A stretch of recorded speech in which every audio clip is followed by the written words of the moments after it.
Hello, and welcome back. I know this isn't where you're used to seeing me. I'm usually in the hospital with Bruin, hanging out with Kyrie, or in the car, usually yawning. But today, it's going to be a little bit different. I have come to realize over the past 1 or 2 months that most medical residents, at least the ones that I work with, have no idea how money works. And that kind of makes me sad.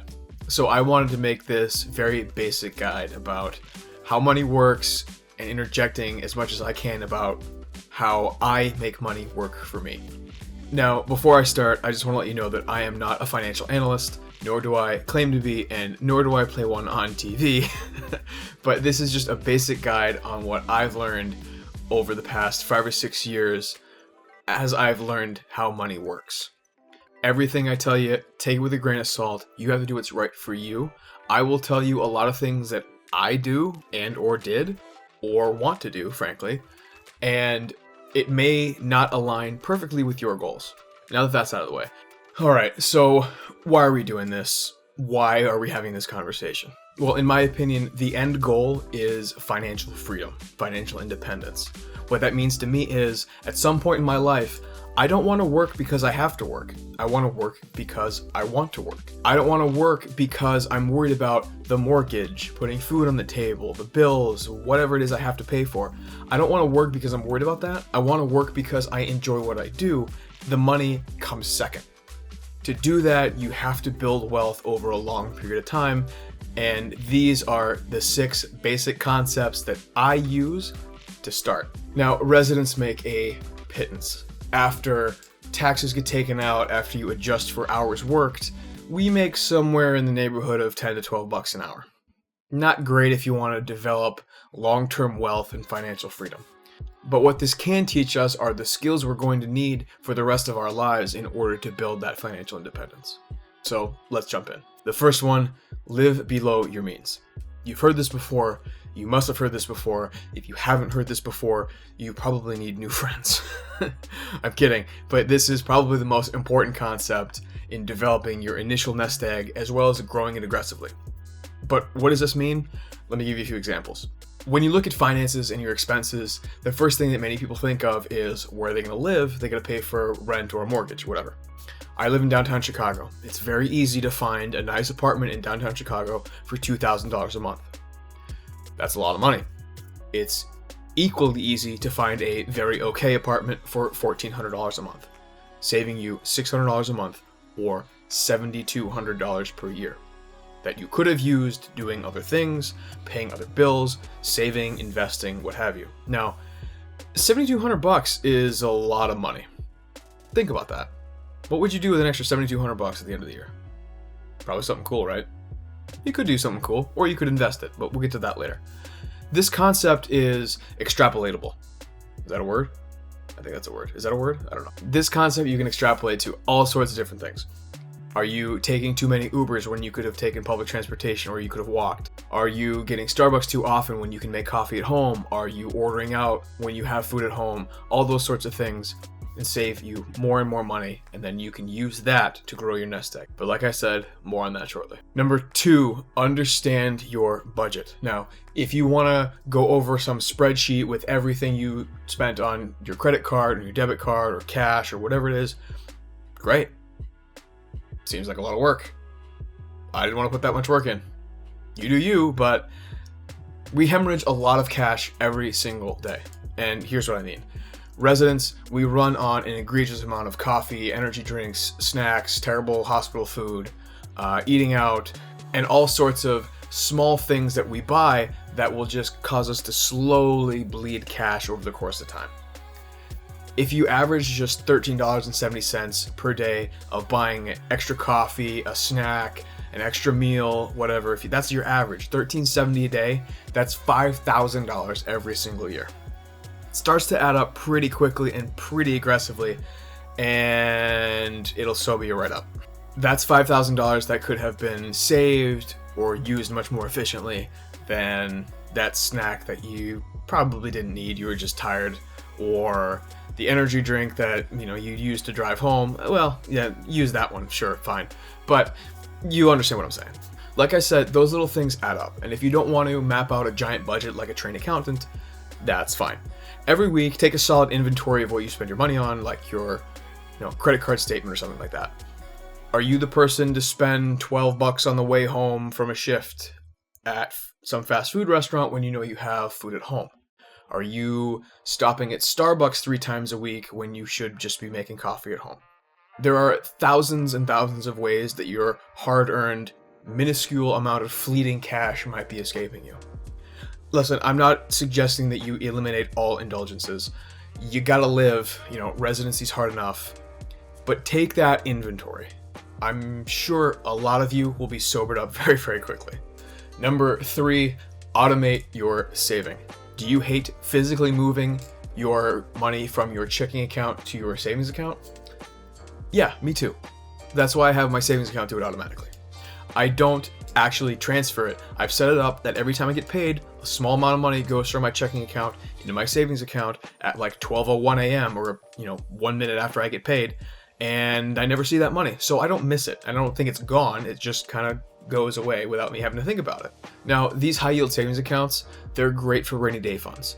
They're not super great for developing long-term wealth, largely because their interest rates will never, ever, ever, ever, ever outpace inflation. But this is a great way to grow your money with lots of liquidity, meaning you can just use it quickly. For example, car breaks down, need a bunch of cash, savings account. You've been putting money into it for months and months and months. There's money there, you can use it. Putting a down payment on a house or a condo or something, there's a ton of cash in there, you can use it. Anything that's an emergency comes up, you can use it. Now, if you're not in medicine, it's a great way to have some backup money in case you lose your job. Even if you are in medicine, it's a great way to have some backup money in case you lose your job. But in medicine, we have a more or less recession, depression-proof job. There's always going to be sick people. There's always going to need doctors around. Fine. One more thing, make sure you understand how your employer does your retirement funds. It's a 401k, 403b, whatever it happens to be. If there's matching, make sure you take full advantage. Let me give you an example of what matching means. At some places, they'll do 50% up to 6%. Now, that means if you put 6% of your pre-tax money into your retirement account, they will match half of that. So you are taking 6% of your pre-tax money and putting it into that account. But what you see is 9% of your pre-tax money into that account because your employer put another 3% in there, or equivalent to what would have been 3%, and you didn't have to pay it out of your paycheck. You know what that sounds like to me? That sounds like free money. And I like free money. Free money is good. Take advantage of that. Number 4, invest. Tread carefully and please, please, please, please, please make sure you know what you're doing before dabbling in the stock market or even going bananas in the stock market. Please make sure you know what you're doing. Please talk to people who know what they're doing too so you can get the best advice. Get your hands on all the information you can. Be very, very careful. That being said, a few remarks about the power of the stock market. The S&P 500 averages about 7 to 9% increase year over year. At 7% per year, your money, if left completely alone, would double in 10 years. At 9%, it would take just over 8 years. That's pretty awesome. You did absolutely nothing instead of put that initial money up front, and it doubled in 8 years. You did squat. That's spectacular. That's so easy, and it's so powerful. All you needed was time. If you put $10,000 into an S&P 500 ETF, which is essentially a fund made up of all of the S&P 500 stocks, if you put that $10,000 in on your 30th birthday, when you look at it on your 70th birthday, it's worth $150,000. 40 years, you left it alone. It went from $10,000 to $150,000. It's pretty powerful stuff. With the stock market, like most things, your greatest asset is time. The longer you stay in the market, the more robust your financial gains could be. Of course, we recently saw the dip with the COVID-19 pandemic start, as well as the housing crisis of 2008 for 2 really recent examples. There will always be losses in the market, so it often takes a strong stomach and discipline not to sell when things go bad, but we know from experience, it always gets better at the end of the day. Now, there are loads of things in which you could invest. There are those ETFs that I talked about, kind of on the safer side.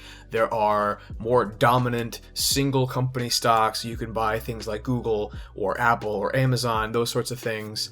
or risky individual stocks, and please, for the love of God, be careful with those. And if you are very new to the stock market, I always suggest talking to an advisor or somebody who knows what they're doing, but I'm always happy to share my strategy. So my strategy is this. My first $10,000 goes to a high yield savings account. I still have a few $100s coming out of each paycheck every single pay period to grow my money in that rainy day fund, albeit slowly. And again, this high yield savings account, the yield is not particularly high, so it's a very slow way to grow the money, but I have that rainy day fund when I need it, in case I need it.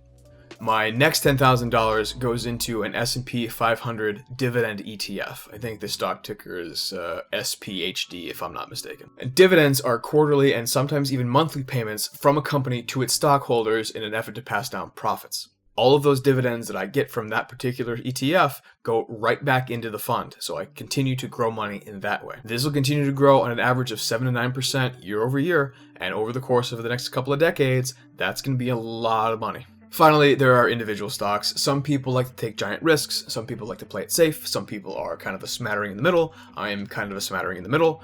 I have a significant holding of very well-established, rather ubiquitous companies that I think will do well in the long term, and that's how I started my investing career, and that's how I will continue it.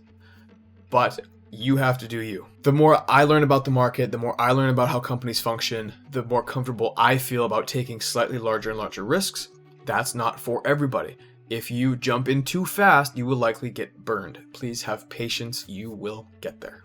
5, be smart about your loans. Again, this is going to have more of a personal flavor to it. But I certainly understand that having hundreds of thousands of dollars in debt looms very, very heavy over your head. Nothing to shake a stick at. Full transparency, my wife, who's also a physician, and I have a combined loan total of north of $300,000. It's a lot. What I would recommend doing is fully examining the numbers, preferably with a professional, and finding the optimal method that balances your future wealth with that stress regarding those loans. Now, I understand some people don't want that stress and they want to pay it off as fast as humanly possible. I get it. It's not terribly, terribly wrong. For some people, from a dollars and cents perspective, 30 years down the line, it's the wrong move. We've crunched our numbers, and with our interest rates, we understand that over the course of time, it's better if we pay off the minimum and invest the rest. You can always refinance for a lower rate. Sometimes you get rates as low as like the 3s, 4s, 5%, somewhere in there. Again, S&P 500, 7 to 9% every year.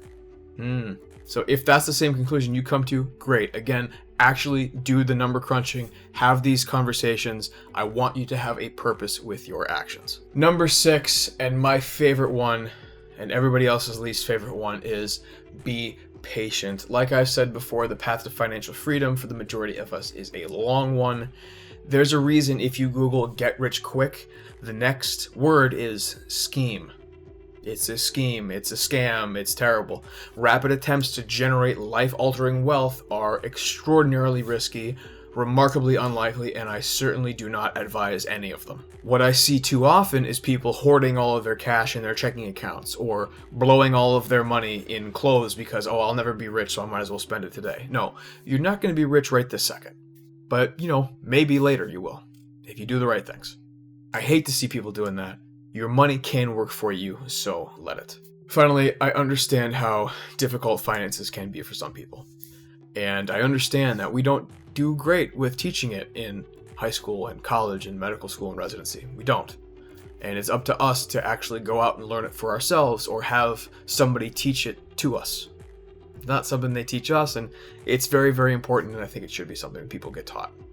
The key to financial independence is understanding the grind and learning where you can grind and where you're comfortable grinding, getting your hands on as much information as you can, whether it's books or people or both, is absolutely imperative to making the strongest decisions possible for you and your family and your financial future.